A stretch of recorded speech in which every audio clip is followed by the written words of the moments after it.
কোনো প্রোডাক্ট বা সার্ভিস আপনি কাদের জন্য বানাচ্ছেন? কাস্টমারদের জন্যই তো। আপনার প্রোডাক্ট বিক্রি হয়ে যাওয়ার পর বা ট্রানজ্যাকশন হয়ে যাওয়ার পর কি আপনার দায়িত্ব শেষ হয়ে যায়? কাস্টমার আপনার প্রোডাক্ট বা সার্ভিস ব্যবহার করে স্যাটিসফাইড কিনা সেটাও কিন্তু জানার প্রয়োজন আছে। এবং জানার একমাত্র উপায় হচ্ছে কাস্টমার ফিডব্যাক এবং রিভিউ। শুধুমাত্র কাস্টমারই আপনাকে বলতে পারবে প্রোডাক্ট বা সার্ভিস তার চাহিদা পূরণে আসলে কতটুকু সাকসেসফুল হয়েছে। একটা কাস্টমার কিন্তু আপনার ব্র্যান্ডকে স্ট্যাবলিশও করতে পারে, আবার সেটা ইমেজও কিন্তু নষ্ট করতে পারে। ওয়ার্ড অফ মাউথের নাম তো শুনেছেন হয়তো। সহজ ভাষায় এটা হচ্ছে মানুষের মুখের কথা। তিন গোয়েন্দা বইয়ে যেমন ছিল ভূত থেকে ভূতে। আপনাকে আপনার বন্ধু এসে বলল অমুক রেস্টুরেন্টে খাবার ভালো না, আপনি নিশ্চয়ই তার কথা মাথায় রাখবেন এবং ওই রেস্টুরেন্টটা পারতপক্ষে অ্যাভয়েড করবেন। আবার আপনার বন্ধু যদি কখনো কোনো রেস্টুরেন্ট প্রশংসা করে, তখন নিশ্চয়ই সেই রেস্টুরেন্টে একবার হলেও খেতে যাবেন। এই যে বন্ধুর মতামতে কিংবা কাছের মানুষজনের মতামত নিয়ে আমরা অনেক প্রোডাক্ট বা সার্ভিস অ্যাভয়েড করে থাকি, কিংবা তাদের প্রশংসা আমরা নতুন কিছু ট্রাই করি, এটাই হচ্ছে word of mouth.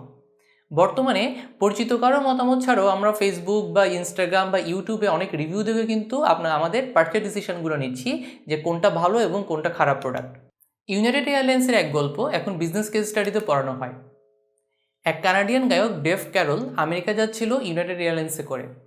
Baggage handle করতে গিয়ে এয়ারলাইন্সের লোক তার 3 লাখ টাকার গিটারটি ভেঙে ফেলে।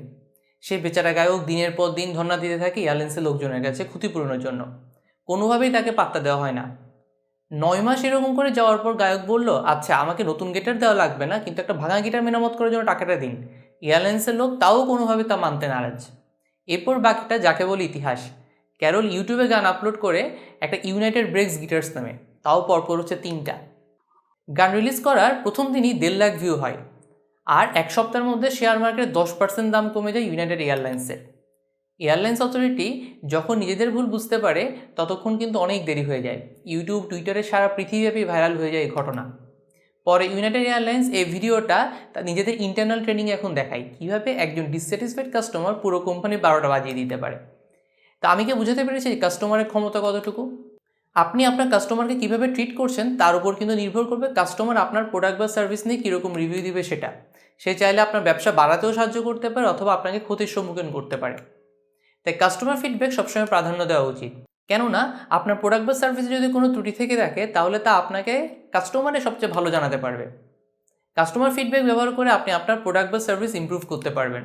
যেমন আপনার ওয়েবসাইট ব্যবহার করে ইউজাররা যদি বলে আপনার ওয়েবসাইটে কোথায় কী আছে তা খুঁজে পাওয়া যাচ্ছে না, তাহলে আপনাকে অবশ্যই এই ওয়েবসাইটের নেভিগেশন বা ইউএক্স, ইউআই এসব হচ্ছে ইমপ্রুভ করতে হবে। বা তারা যদি বারবার কমপ্লেন করে আপনার ওয়েবসাইট প্রচণ্ড স্লো, তাহলে লোডিং স্পিড কীভাবে বাড়ানো যায় সেটা নিয়ে অবশ্যই আপনাকে কাজ করতে হবে। আপনি যদি দিনের পর দিন তার কমপ্লেনকে পাত্তা না দেন, তাহলে সে হয়তো বাধ্য হয়ে আজকে আপনার সার্ভিস ইউজ করছে ঠিকই, কিন্তু যেদিন সে বেটার অল্টারনেটিভ পাবে সে সেদিন কিন্তু অবশ্যই চলে যাবে। এমন হতে পারে সে অন্যদের কাছে আপনার ব্র্যান্ডে দুর্নাম করছে, কারণ আপনি তার ফিডব্যাক পাত্তা দেননি এবং তার সমস্যার সমাধান করার চেষ্টা করেননি। এতে আপনার ব্র্যান্ড ইকুইটি কিন্তু বাড়বে না দিন শেষে। তাই আপনার কাস্টমারের মতামতকে অবশ্যই পাত্তা দিন। তাদের অভিযোগ বা বলার ধরন যদি ভালো নাও লাগে, তাও শোনার চেষ্টা করুন তারা কি বলতে যাচ্ছে। আজে বাজে রিয়েকশন দেখাবেন না বা কমপ্লিটলি ইগনোর করবেন না। ভ্যালুয়েবল এবং কনস্ট্রাকটিভ ক্রিটিসিজমগুলো কাজে লাগিয়ে আপনি হয়তো নিউ প্রোডাক্ট ডেভেলপ করতে পারবেন, বা এক্সিস্টিং যে সার্ভিস বা প্রোডাক্ট আছে সেটা ইমপ্রুভ করতে পারবেন। সবসময় মনে রাখবেন, দিন শেষে কাস্টমার ইজ কিং।